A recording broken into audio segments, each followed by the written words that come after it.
Every Korean snack explained. First up, honey butter chips. In 2014, a bag of chips sold out across every store in Korea. People were reselling them online for 5 times the price. Lines formed before dawn. The snack that caused all of this was thin, golden, and dusted with a powder that tasted like sweet butter and salt at the same time. Once you open the bag, the smell hits first. Rich, warm, almost caramel-like. Then the crunch. Light but satisfying, with a flavor that your brain immediately files under more of this. The sweet and salty combination tricks your taste buds into a loop. One chip answers a craving and creates a new one at the same time. Honey butter chips did not just taste good. They arrived at the exact moment Korea was obsessed with anything honey-flavored, and they became a cultural event before they became a snack. Pepero. Pepero is a thin, crispy biscuit stick dipped in chocolate. Simple, small, and easy to share. You can finish 1 in 2 bites. But in Korea, this little stick carries more meaning than most snacks ever will. Every year on November 11th, Koreans celebrate Pepero Day. The date was chosen because the number 11, written 4 times, looks like 4 Pepero sticks lined up. Friends give them to friends. Couples exchange boxes, students stack them on their desks.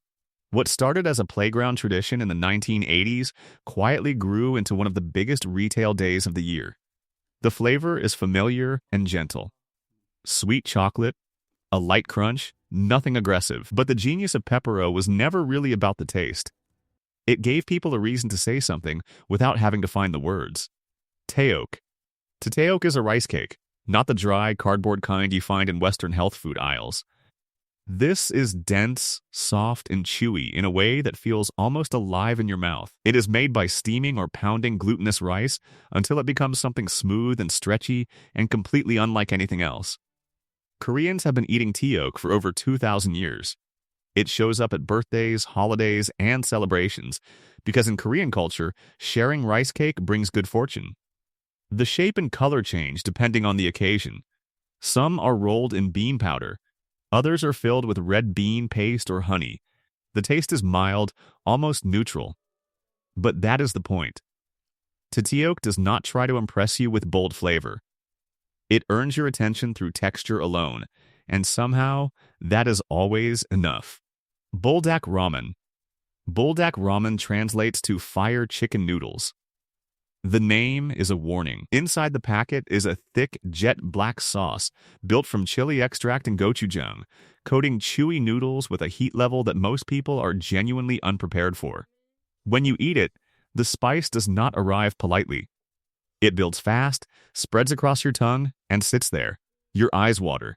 Your nose runs. Your mouth sends clear signals to stop. And something in your brain overrides every single one of them. Samyang Foods launched it in 2012, and within a few years, millions of people worldwide were filming themselves trying to finish a bowl. The pain became the point. Surviving it felt like an achievement worth sharing. Buldak works because spice triggers your body's pain response, which releases endorphins. You suffer, and then you feel good. That loop is harder to quit than most people expect.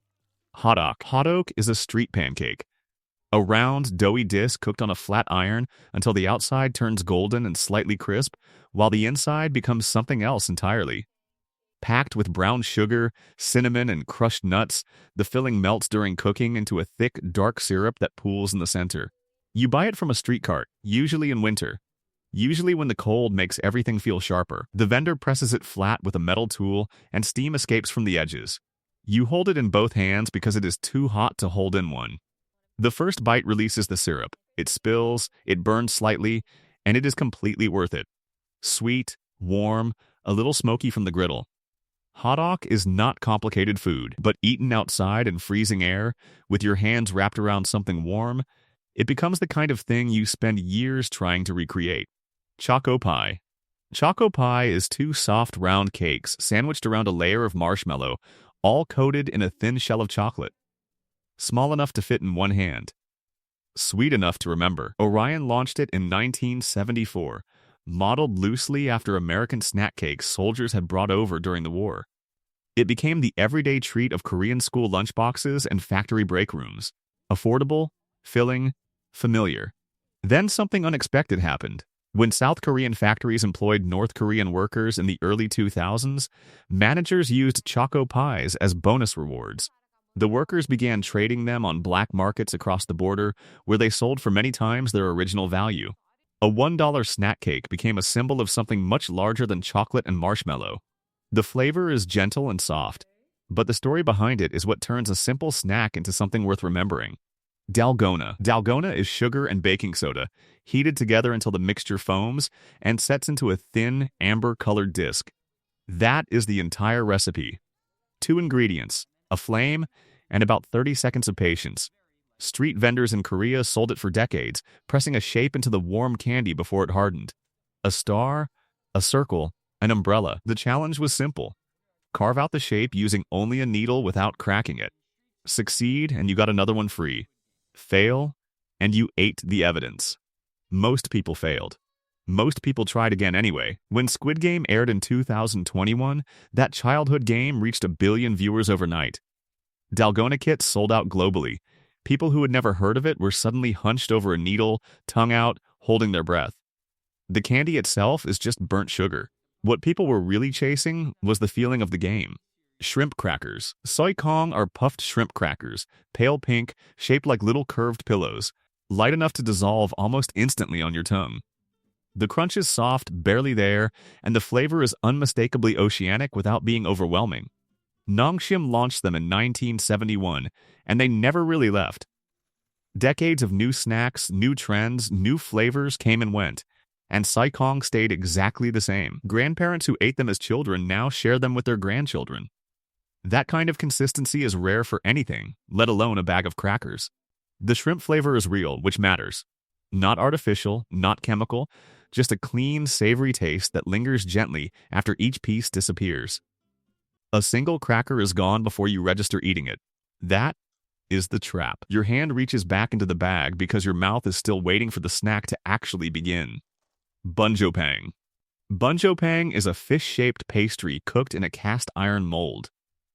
The batter is simple, similar to a waffle or pancake mix, poured around a filling of sweetened red bean paste, then pressed shut and cooked until golden. The result is crispy on the outside, soft and warm in the middle. Street vendors sell them in pairs, stacked in paper bags during autumn and winter. You eat them walking. The fish shape has no practical reason. It does not change the flavor or the texture. But somehow, biting into something with a face makes it feel more personal, more cheerful, like the food is in on the moment with you.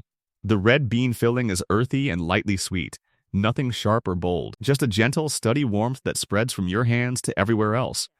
Nobody ever stops at one fish. Banana milk. Banana milk comes in a small, chubby yellow bottle that has not changed its shape since 1974. Bingray designed it that way on purpose, round and friendly, easy for small hands to hold. Inside is cold, sweet milk with a soft banana flavor that tastes more like the idea of banana than the fruit itself.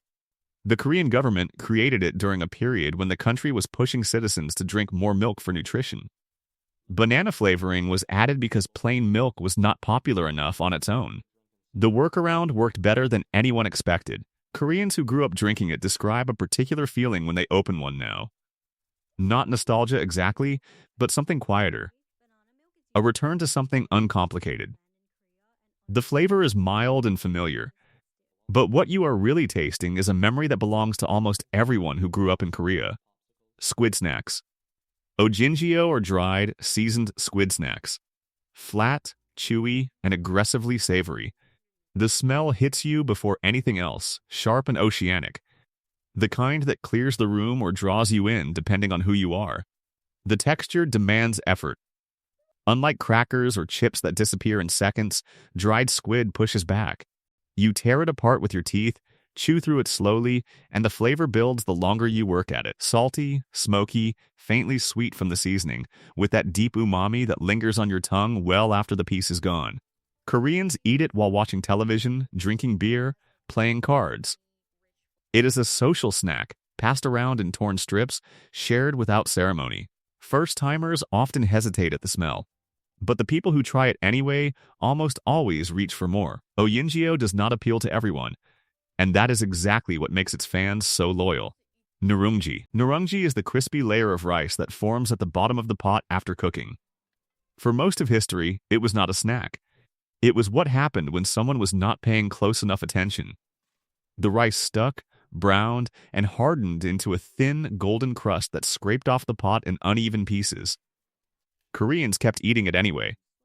The flavor surprised people every time. Toasty, nutty, faintly caramelized, with a crunch completely unlike anything else made from rice.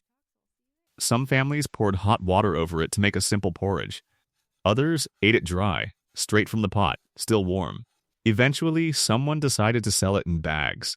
What had started as kitchen accident became a packaged snack, sold in convenience stores nationwide. Nurungji is the rare food that got better by being forgotten about. The burnt part turned out to be the best part all along.